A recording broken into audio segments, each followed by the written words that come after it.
Hi there, folks. So today we're doing our supplemental lecture on the New York Times article we read, The Struggles of Rejecting the Gender Binary. So before we get into it, a couple notes on terminology. First off, we're going to use a lot of the singular they. So this is a terminology that is used often by non-binary people, basically saying rather than he or she, they want to be called they. And of course, that is perfectly fine. There's two reasons behind this. Well, one we'll get into later, kind of the idea of why it's important to police language around this. Another is that we don't want to be jerks. And if someone says, hey, I want to be called this, you should probably call them that unless you're a jerk. And let's try not to be jerks. Also, we are going to, whenever possible, avoid dead names. So dead naming someone is when someone has, especially a transgender individual, but also a non-binary individual, has given themselves a different name. They've decided on a new name rather than an old one.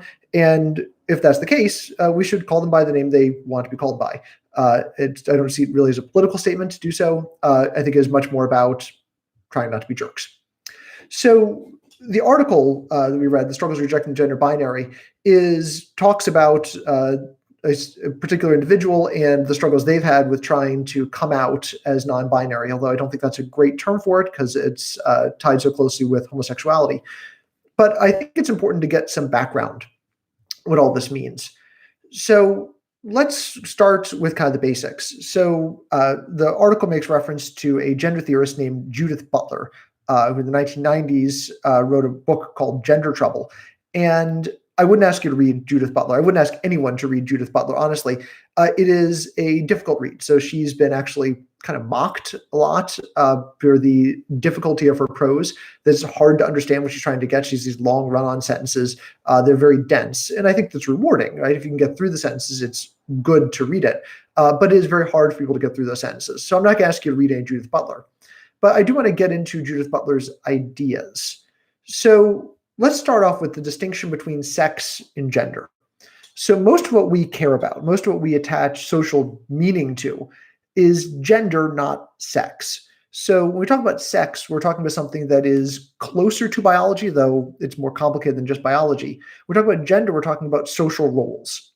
So when we're talking about someone, what we care about with gender, it is all in gender and not really very much in sex. I mean, it's very rare that you're walking down the street and you're thinking about someone's genitals. And, you do you, but that doesn't seem like most of what we're doing. Rather, we're thinking about the social roles that we have relative to the other individual, right? If I'm a man, I treat women different than I treat men. And that's not because I'm thinking it has something to do with my penis or whatever. Rather, it's because we have different social roles. It's gender, not sex. So most we care about and attach meaning to is, in reality, gender rather than sex. And this is hard for us sometimes to decouple because, again, getting back to Butler, she's going to argue that we have this kind of gender matrix, terminology she uses, where we put all of these different characters together. So we have sex, closer to biology.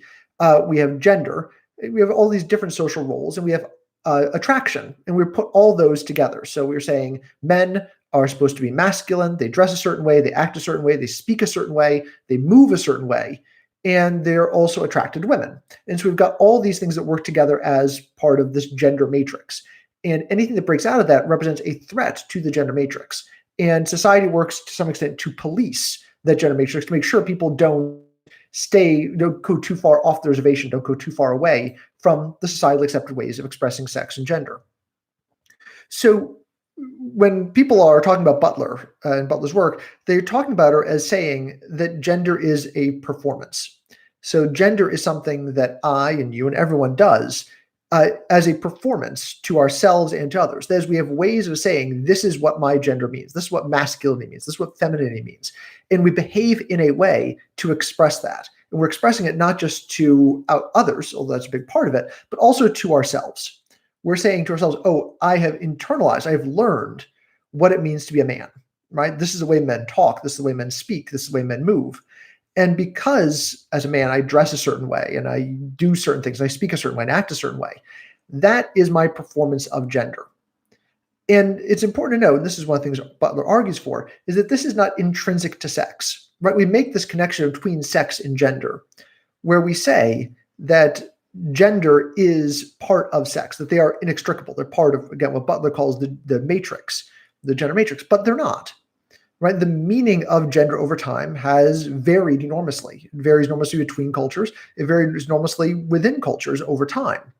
And so the meaning of gender changes often radically. So where do we get these ideas from? We get them, basically, we learn them as children. This goes back to another earlier gender theorist, Simone de Beauvoir, who argues that you learn to be a woman. You're not born a woman, you learn to be a woman. And think about this, right? We encourage children to dress and act in certain ways, right? We get babies, right? We put little baby girls in dresses and little baby boys in pants and overalls. And we give baby girls dolls, we give baby boys trucks. We give them different things. We socialize them into the roles of how they're supposed to dress and how they're supposed to act. And perhaps more importantly than what we give them, they watch us and they watch society. Imagine they're small children. They just got here. They don't know how anything works. They don't know anything. Remember, like small children, we tell them there's a man in a red suit who comes through your chimney and gives you presents, and it's magic. And every child on the right, it's just like, okay, yeah, cool. Why? Because they just got here. They don't know any better. So they're looking around, looking for cues, looking to understand how the world works. And it's very clear, if you observe the world and observe the way people interact, that there is a way in which men and women behave. And they internalize that. And of course, as parents and as society, we reinforce that. Right? So if you see a child that is acting outside of what you think their gender norms are, then you might look at them funny, even if you don't mean to, or other people are going to. And the child's going to pick up like, oh, I'm not doing what the other kids do. I'm not doing what everyone else does. I should police my own behavior. I want to fit in. After all, they believe whatever we tell them, and we're telling them that men and women are different and act in certain ways. So in the very first lecture in this class, we talked about the idea of the intersubjective. The intersubjective simply means these are ideas, these are concepts that we agree to treat as being objectively true when they're socially constructed, right? So we've got one level, which is objective truth, gravity, right? Gravity happens. If you don't like gravity, you don't agree with gravity, you don't care. It's going to work on you regardless. That's something that's objectively true. Gravity, evolution through natural selection, whatever you want. On the other hand, we have things that are entirely subjective, right? Things that you believe that others might not. Right? So if I'm Catholic, I believe in the transubstantiation of the host, right? I believe that when I take that cracker from the priest and put it in my mouth, it literally turns into the body of Christ. Now, is that true? Well, I believe it. It's in part of the Catholic faith, of course, that it's not subject to falsifiability, right? You can't test it. But that's what we're talking about, right? So that's subjective. But in between the subjective and the objective is what we call the intersubjective. And the intersubjective is something that is socially constructed, but we all treat as being objectively true. Now, it doesn't make it not true, right? It is a social fact rather than being an actual fact. So girls wear skirts and boys wear pants. All right, is that true? Yes. In our society, girls wear skirts, boys wear pants. Cool. But it's not a fact of nature. It's not the law of gravity. Rather, it is something that we have created as a society. Now, it's not something that just exists within our own minds. It's not just that I think girls play with Barbies and boys play with trucks. No, it's in fact objectively true. Within our society, boys play with trucks and girls play with Barbies. But it is true in the society, regardless of whether or not you and I believe it to be true. So in some sense, it's like the law of gravity, right? We believe that this is the case, but it is the case whether we believe it or not.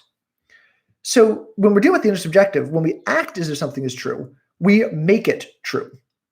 So, for instance, 18th century men believed that women were dumb. Now, not all of them, of course. There were early feminists, especially Aaron Burr in the American context in the late 18th century as an early feminist. But by and large, men believed that women are dumb. So they didn't bother educating them.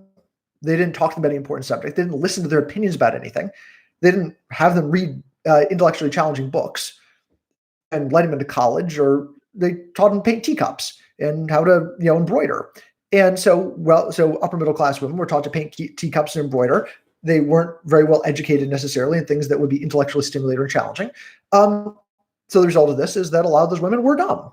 I mean, you'd be dumb too if you didn't go to school, if you never read a book, right? We see a similar pattern with black actors playing Shakespeare even into the 20th century. There was a belief among stage productions that black actors couldn't form the proper way of speaking Shakespeare, right? You have to speak all these unfamiliar words. You have to form your lips around them. And they said, oh, well, black actors, their lips are too big. So therefore, they can't actually do Shakespeare. They just can't do it. So you wouldn't accept them in acting schools. You wouldn't put them on the stage. And it turns out, hey, black actors can't play Shakespeare because we don't train them to play Shakespeare, and we don't give them the opportunity to play Shakespeare. And once, of course, they were given the opportunity to play Shakespeare, they did just fine. They did very well. In fact, say in some cases, like when we have Othello, play about an African man, it's probably better to have an African actor play him rather than have a white guy in blackface, which we were still doing up until the 1950s. It's not great. So in class, we use the example of money as our example of the intersubjective, right? So why does a dollar have value? A dollar has value because we all agree it has value. It is intersubjective, right? There's nothing objective about the fact that a dollar buys a certain amount of goods and services in our society. Not objective, right? There's nothing inherent in that dollar that makes it buy a dollar's worth of goods and services. But we all agree that it does. It is intersubjective. It is a truth for society that is not objective, but exists because we all agree that it exists. So what happens if enough people say, I'm not going to accept dollar bills. I only want to accept euros or seashells.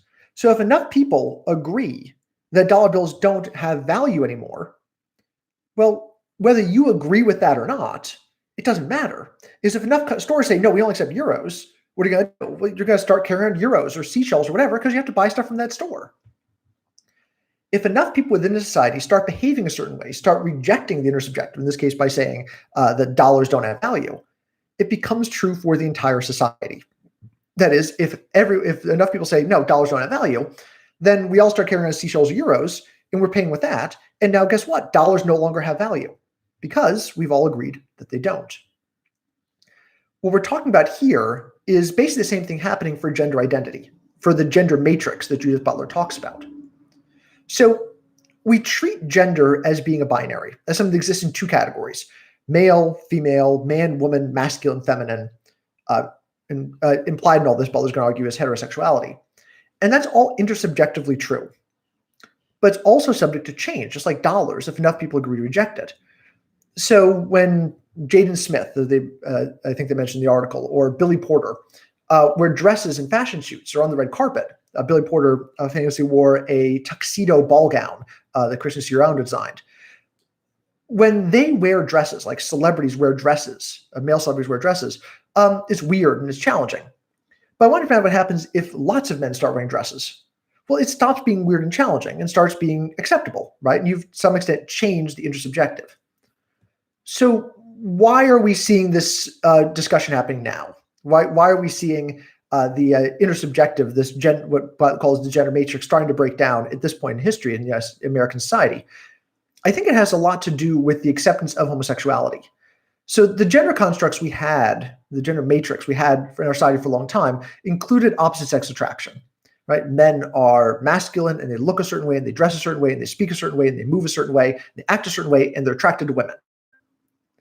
And so a man who is feminine or overtly gay, so in this guy, I'm thinking of stereotypes of gay men from the mid-20th century. There's a famous actor named Paul Lynde who would talk like this, with a little bit of a lisp, but wear an ascot, and was very, stereotypically flamboyantly gay.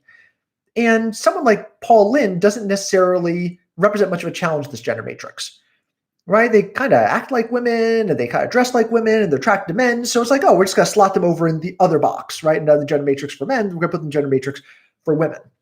So we can fit them into our understanding of what gender is without really breaking the gender binary construct. Similarly, transgender people don't necessarily represent a real challenge to the gender binary, right? If I'm a transgender woman, then you can say, okay, you're a woman, so you look like a woman, and you dress like a woman, and you act like a woman, and you're attracted to men. Okay, cool, we're all good, right? We're still fitting you into the binary. And indeed, this is why there are some societies, something in this case, particularly of Iran, where it's actually more acceptable to be transgender than it is to be homosexual, right? Because you're not breaking the gender binary as someone who is transgender. So those things don't necessarily break the gender binary, but feminine women who are attracted to men, feminine women who are attracted to other women, or masculine men who are attracted to men, do represent a challenge, right? Because they don't fit in that binary. And that means we're starting to break down this binary conception of gender. So we've seen people start to break down the binary conception of gender in other ways. Billy Porter wearing a dress, but also women behaving like men and dressing like men, but attracted to men. And so if we break down the gender matrix, right, the idea that all these things have to go together, right? You have to, sex, male sex, male genitalia, and male body types, and male behavior patterns, and male dress, and attraction to women, right? If we try and start to break this down, say, well, okay, men can wear dresses, or men can be attracted to other men without moving everything else, then we've taken this binary, there's two ways of being, and turned it into a lot of potential ways of being. Now there's more than just two ways to exist. And when we're talking about this, there's a real importance of representation. So it seems like people were always non-binary in these ways, and we just often weren't seeing it because people didn't really know what it meant. You might have known that you felt differently in some way, but you don't have a model for what it means. You might be able to express it. So no one doubts, for instance, that there were women in the 19th, 20th century who were homosexual, right? Who were not sexually attracted to men. They're sexually attracted to women. But it wasn't something that there was a place for in society. So if you were a woman in the 19th or 20th century and you weren't attracted to men, you were probably told, well, that's normal, right? Nobody really likes having sex with men. It's fine, but something all women do. So those women would oftentimes get married and have sex with men that they weren't really attracted to and have children and have probably not terribly happy lives because they were stuck in a relationship they didn't really want. Then, of course, men oftentimes were in the same boat, right? Homosexual men were in the same boat.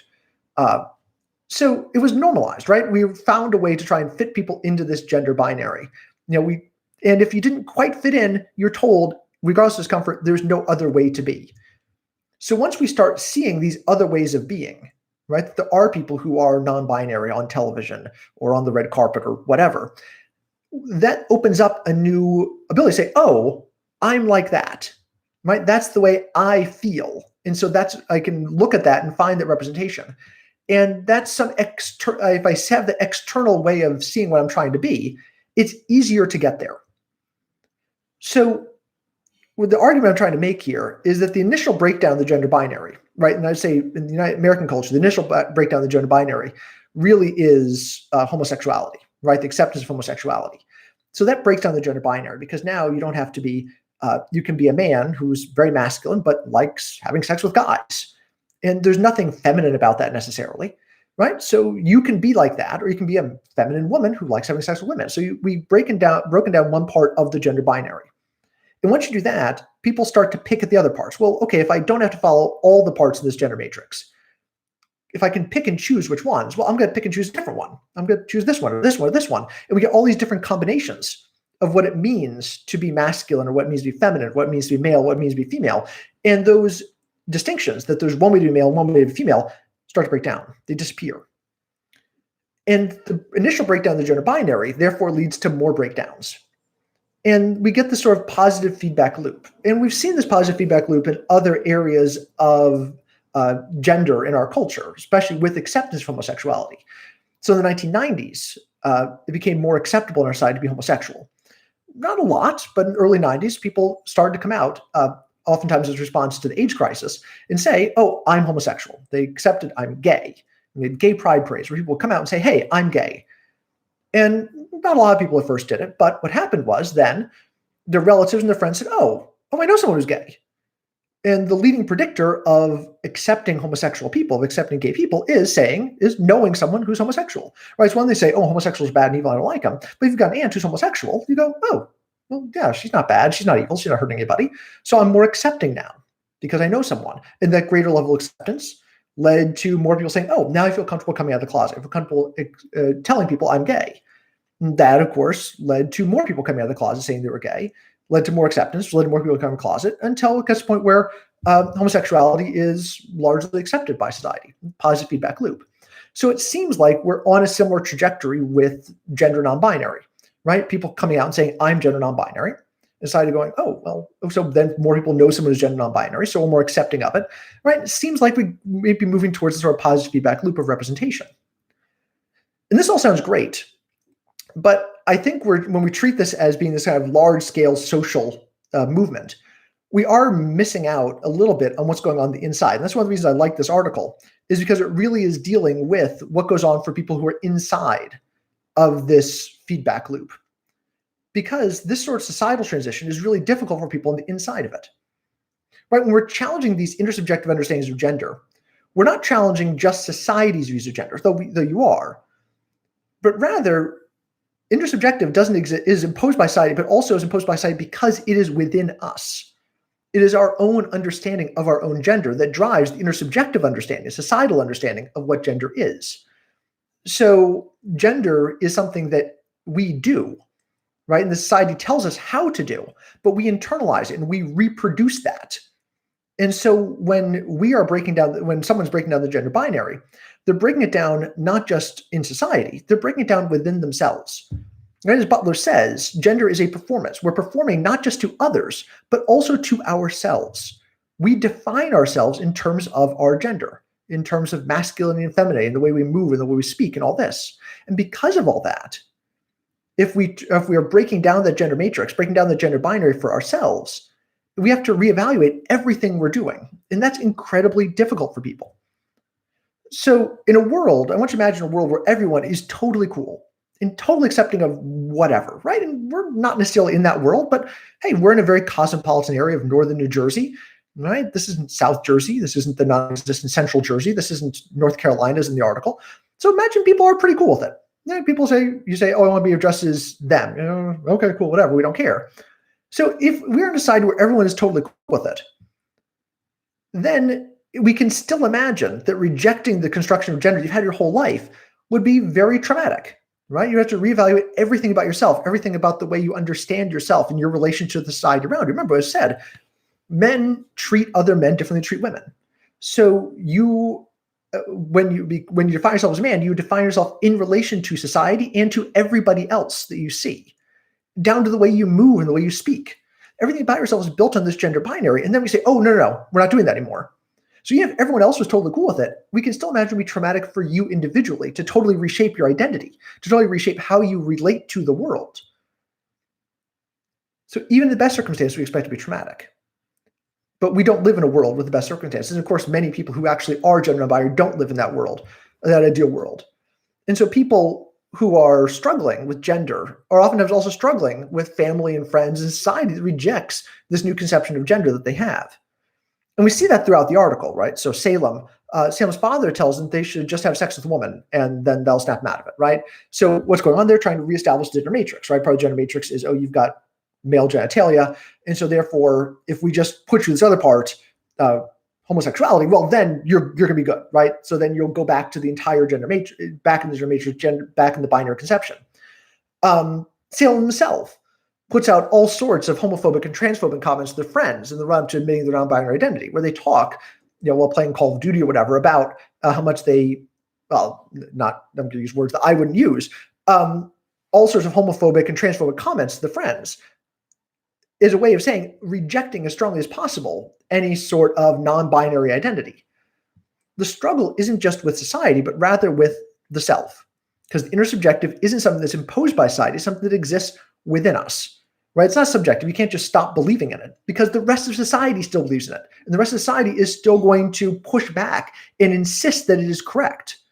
And as a result, you wind up feeling pressure. You wind up getting that pushback from society, even as you are trying to, within yourself, decide what your relationship is actually going to be. Now, why is there such a backlash? I mean, it's easy to say that this is just older people revolting against something they find foreign, much the same way that older Americans push back against the normalization of homosexuality in the late 20th and early 21st centuries. I mean, I'm old enough to remember Supreme Court justice worrying the states couldn't arrest people for homosexual sex, something that was happening in the 1990s. We might wind up with gay kindergarten teachers or same-sex marriage. And of course, live in a society where if you found out your child's kindergarten teacher was gay, you'd go, okay. But that was 25 years ago, where this was the bugbear that was going to come out if we didn't allow Texas to arrest people for having homosexual sex. So yeah, it's easy to say that this is just older people revolting, right? Old people being upset because they don't understand it. But I think there is something deeper than that, right? These social identities are ingrained in us. We talked before in class about social identities, the way that we define ourselves in terms of race and religion and partisanship and all these other social identities that we have. And if you remember our discussion of that, social identity and social identity theory, we say is that different social identities are going to matter more when they are salient. That is, when you're in a situation where that gender identity matters, where that social identity matters, then that social identity is going to make more of a difference in your behavior. So I'm a white guy, and so generally my race isn't very salient to me, right? Whereas if I was an African American man, my race might be salient much more frequently. But as an African American, as a white guy, if I go in a neighborhood that is not a lot of white people, so I'm in downtown Miami, where it's lots of Hispanic people. Now suddenly my race is more important to me, right? My ethnic identity is more important to me because it's more salient. Well, everything we've been talking about gender should lead you to the conclusion that gender is very, very frequently salient, right? It's whenever we're dealing with anybody else, our gender is part of our identity. Gender is part of what's driving our behavior. And so we all are treating, whether they're conscious of it or not, whether they approve of it or not, we're treating men and women and boys and girls differently. We're performing our gender role to them, and we expect they're going to perform their gender role back to us. So we greet men greet men differently than greet women, and so on. So a lot of the way I'm relating to society is based on my gender and based on my understanding, my perception of your gender. And so therefore, if you're non-binary or I'm non-binary, I have made your life much more difficult. Because now you don't know how you're supposed to relate to me. You don't know what you're supposed to do. You're looking at me going, because what do you say to this person? How do you relate to this person? Do you relate the way a guy you see, give him a punch in the shoulder and like, hey bro, what you doing? Or you relate the way you would relate to a woman. And because the non-binary challenges the way we treat everybody and challenges our very understanding of what gender is and how we treat our own gender, it is a much greater threat than perhaps something like homosexuality is, where we can still say, oh, okay, maybe we can try and separate that one piece of the gender matrix. Say, okay, well, you're still a guy. I'm going to treat you like a guy, just like having sex with guys. Okay, cool. We can deal with that. But if I get to a point where I can't actually easily figure out what someone's gender identity is, well, then we've got a much bigger problem potentially. We've got a much bigger problem because I don't know how to relate to that. Also, it calls into question my own gender identity. If you're non-binary and you're breaking out and you're saying, no, gender doesn't have to be male, female, masculine, feminine. It doesn't have to fit into this non-binary gender matrix. You can pick and choose. That's people often are going to perceive that as an implicit attack on their gender identities. You're saying, wait. If you're picking and choosing, what if I did that? Oh shit. What if I want to have sex with a guy? Can't have it. What if I want to wear a dress? What if, and so on and so forth. So attacking the non-binary, it winds up meaning an attack on other people's identities, the way they understand themselves, the way they understand their place within society. So this creates a lot of discomfort, and people perceive it as an attack, and they're going to frame this attack in different ways. They're going to say this attack on religion, right? So they'll say in the book of Genesis, God created them man and woman. Okay, it actually has two different creation stories about why there's men and women. Don't worry about it. But so saying, oh, well, this is an attack because of religion. And of course, we don't take that very serious when someone says this is a problem just because of religion, because of course we saw the same thing in defense of slavery in the 19th century and defense of segregation in the 20th century. But people are going to find ways to push back against this, to say this shouldn't be happening. This is an affront. This is wrong in some way. And indeed, there are theorists who argue that the gender binaries are so ingrained in our identities, in our societies, that we can't break them fully down successfully. That the binary in some form has to remain because it's so key to the way we understand each other and the way we understand ourselves. That it might be, this binary might be so intrinsic to us that it might be impossible to fully break down, that you might never be able to get rid of that discomfort. So this brings us back to where we started, which is this idea of pronouns and why pronouns are important. Because there's a lot of work in psychology and cognitive psychology about how language structures our ability to understand concept. If you don't have a word for something, if you can't express an idea for something, then you don't have the idea. So we see this in studies of the development of sign languages. So American Sign Language is a fully fledged language. You can express any idea you can in spoken English and sign language. But this wasn't always the case for other types of sign language, right? So sign language that developed in Central and South America in the early part of the 20th century were often very rudimentary. And so people who were only able to express themselves in very rudimentary sign language didn't have complex ideas because they couldn't formulate complex ideas because they didn't have words for it. It's not they were dumb. It's that they literally didn't have the words to understand it. So we think largely in words. And the words we have for people and for animals are gendered, him and her, and he and she. In many Romance languages, in Italian or Spanish or Portuguese or whatnot, every word or every noun has a gender to it. And the gender is often very important, right? If you talk about un papa, you're talking about a father. If you're talking about una papa, you're talking about potato. If you're talking about el papa, you're talking about the Pope. So the gender we attach to things winds up structuring our language. And if it structures our language, it's also structuring how we think and how we understand the world and how we relate to the world. And if we're not going to change our language, we can't get rid of that gender binary. So this is why activists who are interested in non-binary and non-binary ways of understanding the world are so worried about the use of non-gender pronouns like they, right? And you'll still see people say the use of the singular they is ungrammatical, right? We can't be doing it because the use of the singular they, because they is plural. Now, this is a little bit retrograde. You can go back to Shakespeare and find plenty of examples of Shakespeare using the singular they. So there's nothing inherently wrong with it.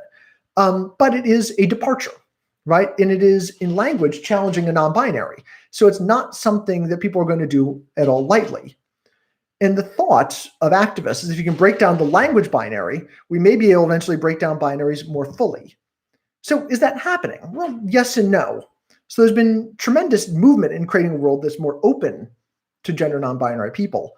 That is, we've seen gains in representation. And those gains in representation are very, very important. But there's also, as that becomes more prevalent, you gain more of a pushback. Now, our recent experience in the United States with homosexuality would argue that, this is something that's going to pass, right? Just as there was a big backlash against gay marriage, there's also likely to be a big backlash against gender non-binary exceptions to gender. And that will pass. Eventually, after 10, 15 years, and we'll go, oh, well, that was dumb. Why are we still worried about that? Same way you look back at just Scalia being worried about gay kindergarten teachers, and we go, well, that was dumb. That seems like something from 100 years ago rather than 25 years ago. But if the other theorists are right in saying, well, look, the gender binary is so important the way we understand ourselves and our world that we can't break it down completely, well, then perhaps it won't be. And we're certainly not sure yet. All right, that's enough supplemental lecture on that. Thank you very much, and I'll talk to you again soon.